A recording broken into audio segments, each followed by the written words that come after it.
Hello and welcome to podcast 3-4 Polygons, Part 1. In this lesson we're going to look at the definition of what a polygon is and the vocabulary of a polygon, specifically the adjectives and the nouns that describe these objects. The definition of a polygon reads as follows: very wordy, closed figure, finite number of coplanar segments. Segments intersect only at their endpoints. But basically, the idea is a bunch of sticks that are joined. So segments that are hooked together, for example, like a triangle that we all know. More importantly, what's not a polygon? The following are some examples of some segments that don't join at the end, so it's an open figure. Here is a region that has a curved edge to it. So that's not considered a polygon, anything with curves. Or overlapping shapes. You could call this two polygons, but not a one larger polygon. So polygons are these closed figures made with segments.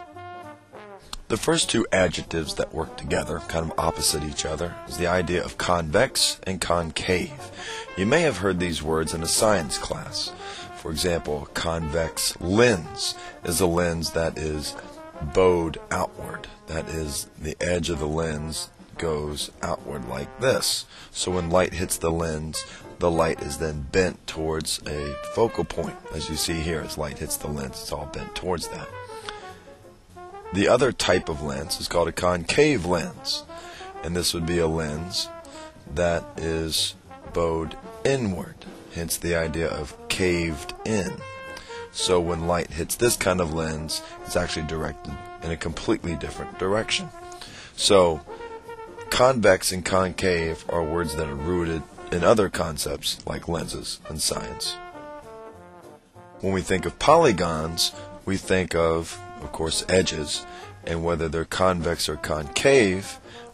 Convex meaning it's going outward in all directions. Concave, it's caved in somewhere.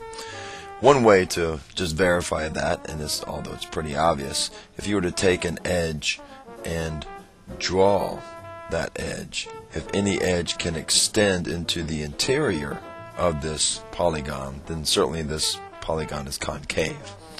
But if it's all going outward, we call it convex, pushed in some way, concave. That's a lot more evident here. Here's a random polygon. You can see how it's pushed inward, so this is clearly concave.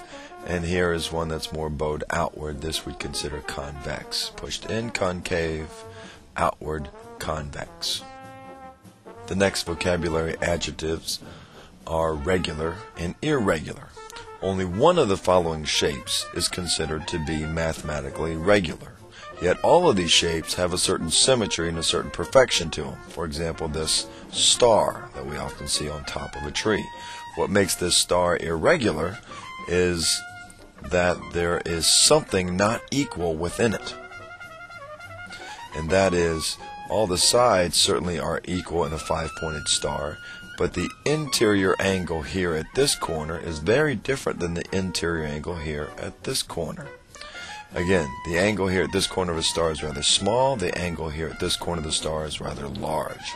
And that's why we consider this irregular. Here's the baseball plate. Home plate in baseball, that is.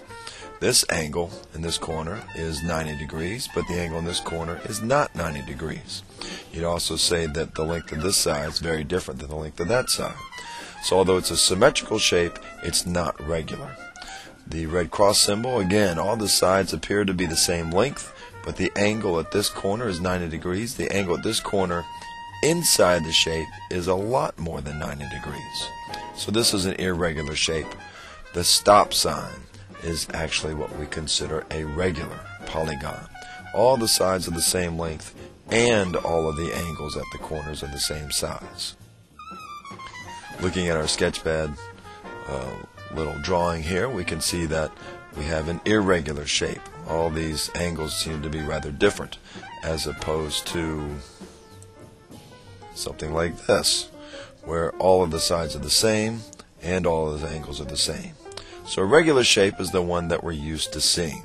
An irregular shape is one that has this sort of unusual flexibility to it. I'm sure you've all seen these regular polygons, that is the regular triangle. Notice that all the sides are the same length, equilateral. All the angles are the same size, equiangular. And that basically is the definition of regular. Equilateral and equiangular. Goes for the square, goes for the pentagon looking military building, the Pentagon or hexagon. There are irregular versions of all of these. An irregular triangle could be something as simple as an isosceles triangle, something as simple as a rectangle for an irregular quadrilateral or four-sided shape. Irregular pentagons, all of these can be made to look irregular. So regular, everything equal. Irregular, one thing within it is not equal. Which brings us now to the names of polygons. Most of these words you're going to know. A three-sided shape we call a triangle. And a four-sided shape, careful, often not a rectangle or a square, generalizing it as a quadrilateral. Five-sided shape, the pentagon, and so forth. 6 sides, hexagon. 7 sides, often misunderstood, heptagon, not septagon. So the septa means 7, but it's not the prefix we're going to use for geometry. This is heptagon. 8 sides, octagon. 9 sides, it's going to be nonagon. Please pronounce them correctly. 10 sides, decagon. Notice I'm skipping 11. 12 sides, dodecagon.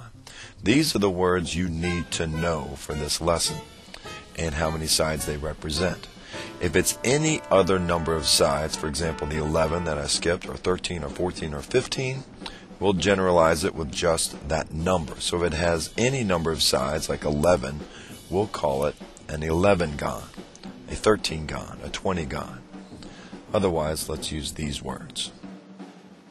There are words for all of those other shapes. As you just saw, here are the common words that we're going to use in this geometry class. But every single possible number of sides has been given a name somewhere. And if you go to different web pages, you'll actually see different names. In fact, even the nonagon has another unique name. So there are names. Look them up online. They're rather fascinating. Good luck pronouncing them. But let's stick to the ones that we know for sure. These are the most common, including the nonagon. That concludes podcast 3-4 Polygons, Part 1, the vocabulary. Thank you very much.